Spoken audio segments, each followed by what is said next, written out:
Hello, mi piti ho avelin kelim kinovin tun ahi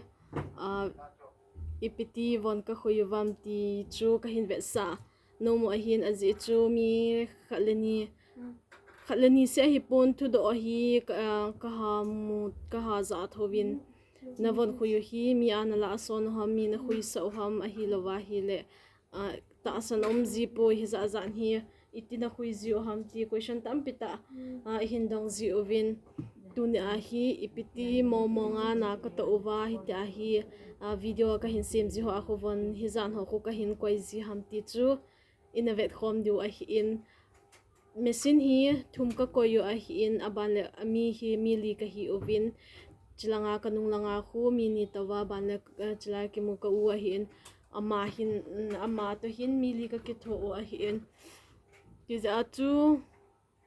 ga gel zong leo hen mi li chun hapta khana von izat a khui do dem ti chu a hi zing diu a hi in mi a kala so nova ka zo so no a hi poi a hi lo le fake zong ka hi pouve ti chu ka hin sei a hi in ta hi kana to da no neu khan ina ve khom diu hi chila che hi tu a ka koi machine ka koi hi a hi le electric nga ni to aban le ke nga hlo tho ho ko hi chu ho khat to hun a hi in cha ke ko ma om pen zong hi electric nga a hi in chila ya hi ke ka to zi a abana khu ching pi hi abana khu nung nga khu u te khan hi abana cha ko no hi mi li ka hi ovin ti a machine hi ka khui chai ting le zan lang ting la khun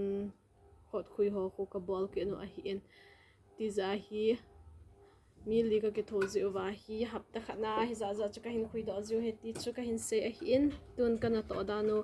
abana machine ho ita bang ham ti chu ne ve khomuti chi hi ke machine man pa a hi in usa a hi in chi hi khat a hi in aban le chilanga hi electric nga mama che company choma a hi in che hin chaya hi chingpi amana khoi hi a chon di lai khat hin chile so chiles dark green a khoi a hi in aban le chilanga heroin khoi hi le red a hi in che ban le chilaya hi ki chep zi a hitia hi in karu mo hi veleo chin lungdon mai theu hin abang bangin store na hono ham 18 dukan a hin dong zong om zi in ke ho hin store ka hono a hi po in hitia hi in na ka hui zi a hi in i hui chai ting le in ki su theng ki zi a hi in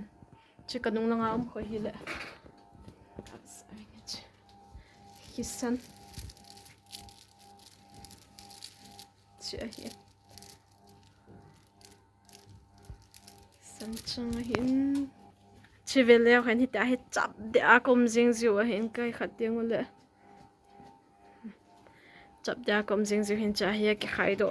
ki khui do sa ho che size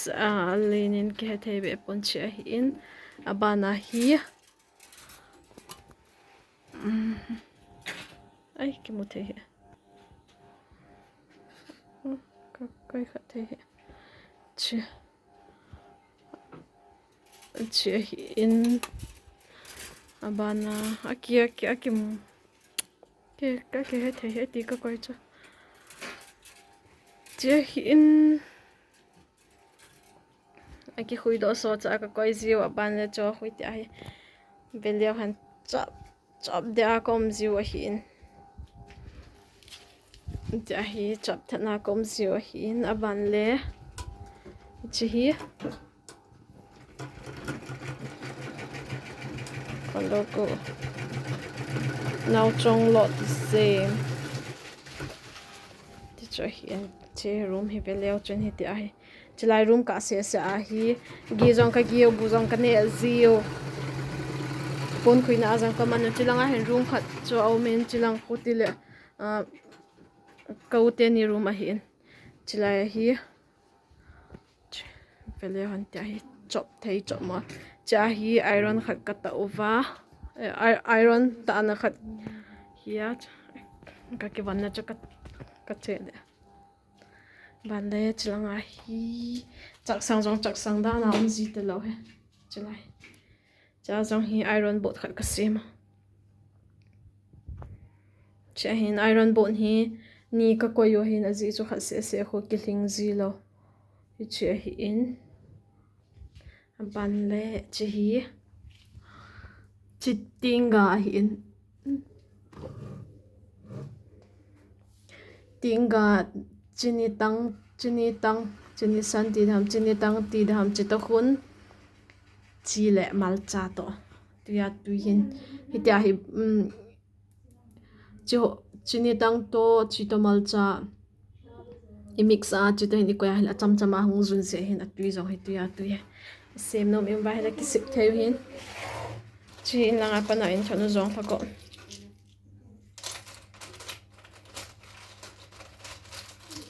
zong phako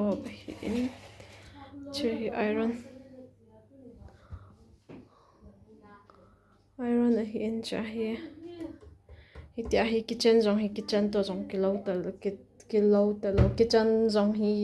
ban iron bo zong ko yu a hi in ban le pon than hi chi pon than ho zong hi ta hi chop ake la do na ai khat la jing tan pon than ho zong hi ka le bo ki lep tu zi tai ni sa ki su thang zi le che hi ban le chala ya zong hi cha zong pon than hi ta hi ka ki khat ju chala ya zong ko pon than